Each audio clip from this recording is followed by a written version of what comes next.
So the reporting incidents procedure is really important, and we do largely depend on it. We have Environment Agency staff out collecting data, working on sites and things, but we can't be everywhere all at once, so we do rely on the public to phone incidents in. We're looking at a whole range of other factors that are affecting the pike fishery already, and some of those people may or may not be aware of that have happened in recent times. We've had Prymnesium event happened on the Upper Thurn system at Hickling and Catfield Dyke. Now, I think one of the real key messages that's come out of that is that the Environment Agency first became aware of a problem out on Hickling Broad because people who went out on the Broad and saw dead fish actually reported it to us using our hotline number 0800 80 70 60, and it's because of that that we became aware of something serious going on, and we were able to get out, have a look and actually understand and assess what might be happening. And from that point on, we can't really underemphasise how important it's been that anglers have been out there themselves giving us information.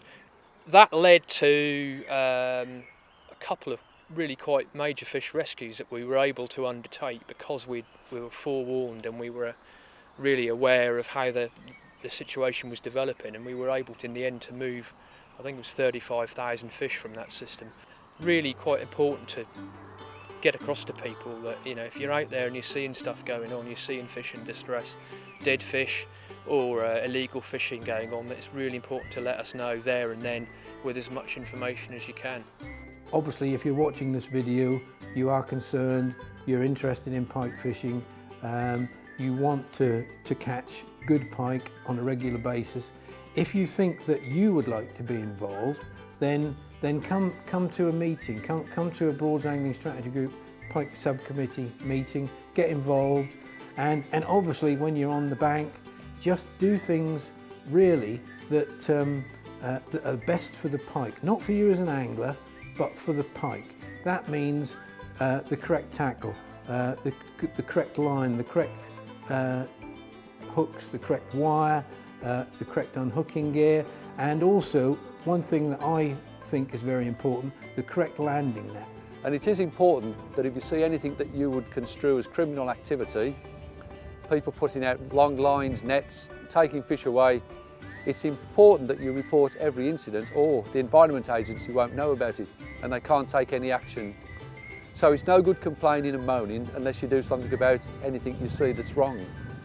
There are a lot of problems to solve, and I think we've just got to work at them one at a time.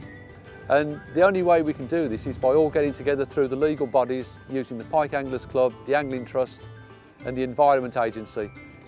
If there are novices out there that are new to pike fishing, then please ask for some advice, please ask to be taken, because the main thing is with pike fishing, it's not like any other fishing that you've done before. Pike can be large, they have got a lot of sharp teeth. A novice will be a little bit in awe, a little bit aware, maybe even afraid of the pike. And the last thing you can be with a pike, if you want to unhook it safely for you and the pike, is afraid.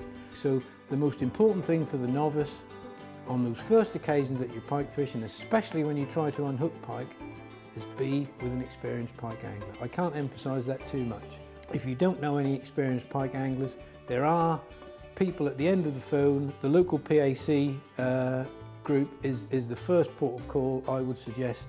Just give them the ring, say that you're a novice, say that you want to learn how to do it, say that you'd like to come along to meetings, even to be taken pike fishing. I'm sure the PAC will be able to help you.